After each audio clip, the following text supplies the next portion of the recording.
মনে করিয়েন না।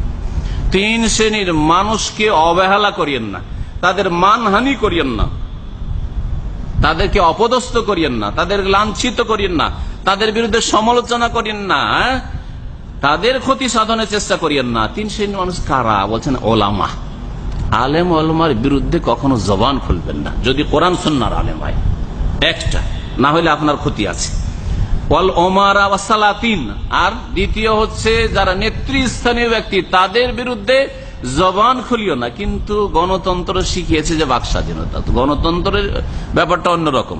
বাকি ইসলামী খেলাফতের ক্ষেত্রে যে তরিকা রয়েছে সেটা হচ্ছে যে না, শাসক দেশে আপনার চাহিদা মোটামুটি, সব চাহিদা তো পূরণ করতে পারবে না কেউ, কিন্তু মোটামুটি আপনার আমন নিরাপত্তা দরকার, সিকিউরিটি দরকার, আপনার রুজি রোজগারের জন্য ক্ষেত্র প্রয়োজন ইত্যাদি ইত্যাদি, আপনার চলাফেরা, পরিবার নিয়ে আপনি চলাফেরা করছেন ইত্যাদি চালাচ্ছে, তাতে কিছু অপ্রীতিকর হচ্ছে, এইরকম হলে শাসকদেরকে কখনো লাঞ্ছিত অপদস্থ করিও না। ওয়াল ইখওয়ান, ভাই বেরাদর মুসলিম ভাইদেরকে কখনো লাঞ্ছিত অপদস্থ করিও না। তারপরে শুনেন কেন বলছে, ফাইন্নাহু মান ইস্তাখাফা বিল উলামা, আলেমদের কেউ যদি অবমাননা করে, আলেমদের কেউ তৌহিন করে, আলেমদের ব্যঙ্গচিত্র করছে, আজকাল ফেসবুকে প্রচার মাধ্যমে আলেম ওলামাদের ব্যঙ্গচিত্র করছেন, আপনি কোন কাজটা করলেন? লাভটা কি করলেন? আপনি ভালো কাজ করলেন না? আপনার গোনার পাল্লায় গোনা বাড়লো, কিছুই করতে পারবেন না আপনি।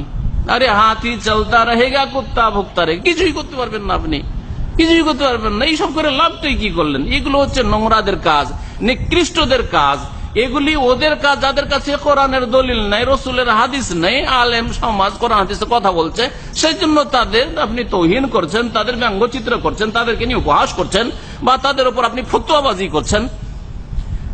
আলেমদের সাথে যারা খারাপ ব্যবহার করবে, জাহাবাত আখিরাত, তার পরকাল ধ্বংস হয়ে যাবে।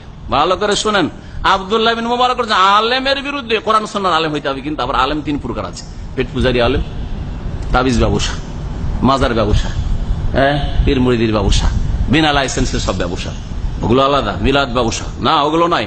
কোরআন সুন্নাহর আলেম আপনার পকেট থেকে পয়সা টানার চেষ্টা করে না, আপনার পকেট থেকে একটা পয়সা টানার চেষ্টা করে না। কখন আপনাদের কাছে কেউ চাইতে আসেনি যে আপনাদেরকে দুটো কথা শিখালেন, দেন পয়সা দেন, বাড়ি বাড়ি গিয়ে আপনার কাছ থেকে কালেকশন করছে না। তো যারা কোরআন সুন্নাহর কথা বলে, তাদের বিরুদ্ধে যদি আপনি জবান দারাজি করেন, তো কি হবে? জাহাবাত আখিরাত, আখিরাত নষ্ট হয়ে যাবে।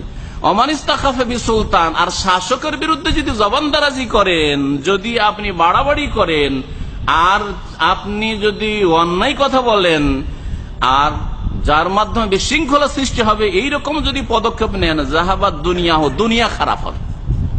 আখিরাত যদি খারাপ নাও হয়, কি হবে? দুনিয়া খারাপ হবে। জালেম শাসক তখন খোঁজ করবে যে রে, এই গ্রামে কি আমাদের বিরুদ্ধে রে, সোচ্চার রে, ধর ওকে, উঠা, অ্যারেস্ট কর, ঢোকা ওকে, ফাঁসিতে চড়া, এই কর সেই কর। করবে না? করবে না? জি হ্যাঁ। হাজ্জাজ বিন ইউসুফ 1,20,000 লোকে ধরে বেঁধে মেরেছে, এত বড় জালেম ছিল। জি, তবে ইন্দের যুগে বড় জালেম, বাসরার গভর্নর। তো কথা হচ্ছে যে যারা এইরকমদের বিরুদ্ধে, জুলুম ছিল, এমন না যে জুলুম ছিল না, কিন্তু তাদের বিরুদ্ধে যখন জবান খুলেছে, বা ভিতরে ভিতরে না একে কি করে সরানো যায় এরকম করে, অথচ সরাতে পারেনি, তখন ধরে ধরে নিয়ে গিয়ে গলা কেটেছে 1,20,000। এইটা পুরাতন একটা ইতিহাস বললাম, এই ইসলামের 1400 বছরের ইতিহাস, এইরকম যুগ যুগে হইতেই আছে। সুতরাং আপনি দুনিয়া কেন খারাপ করতে যাবেন? তাদের বিরুদ্ধে বলে দুনিয়া খারাপ করে লাগবে, আপনার দুনিয়াটা ঠিক থাক আর আপনার আখেরাত ঠিক থাক। আলেমের বিরুদ্ধে বলিয়ে না, এদের বিরুদ্ধে বলে আপনি কিছু করতে পারবেন না। আরে মশা বা মাছি যদি হাতির বিরুদ্ধে, বা বিড়াল যদি হাতির সাথে লড়াই শুরু করে, তো কি করতে পারে? কিছু করতে পারবে না, বরং নিজেরই ক্ষতি করবে, পা দিয়ে চেপে দেবে, ব্যাস শেষ, এক মুহূর্তে বিড়াল শেষ, ঠিক কিনা? তো এই হচ্ছে অবস্থা। তো ওইরকম কাজ কখনো করবেন না। এগুলো আমার কথা নয়, সালাফে সালেহিনদের কথা।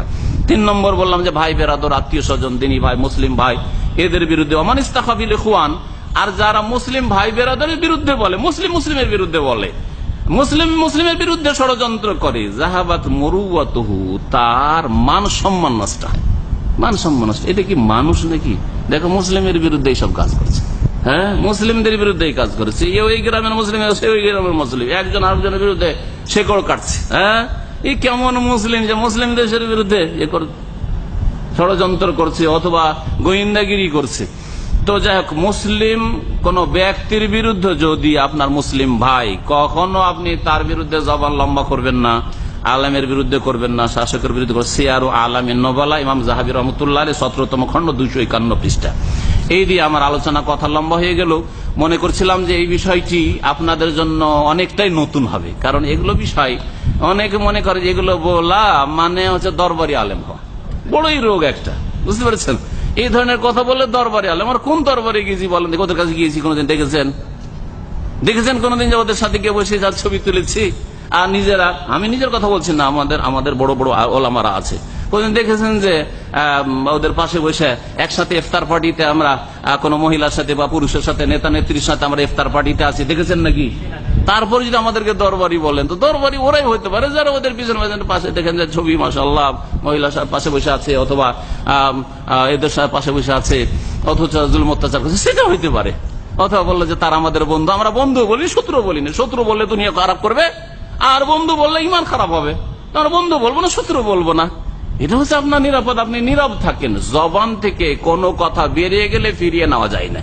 যেমন আপনার যদি বন্দুক থেকে গুলি ছুড়ে দিলে আর ফিরিয়ে নেওয়া যায় না, ওই রকমই জবানকে যদি কন্ট্রোলে রাখেন তো আপনার দিন দুনিয়া সুন্দর থাকবে। আল্লাহ রাব্বুল আলামিন যেন আমাদেরকে সমস্ত রকমের ফিতনা থেকে বেঁচে থাকার তৌফিক দান করেন, আমাদের দুনিয়ার ফিতনা থেকে বেঁচে থাকার তৌফিক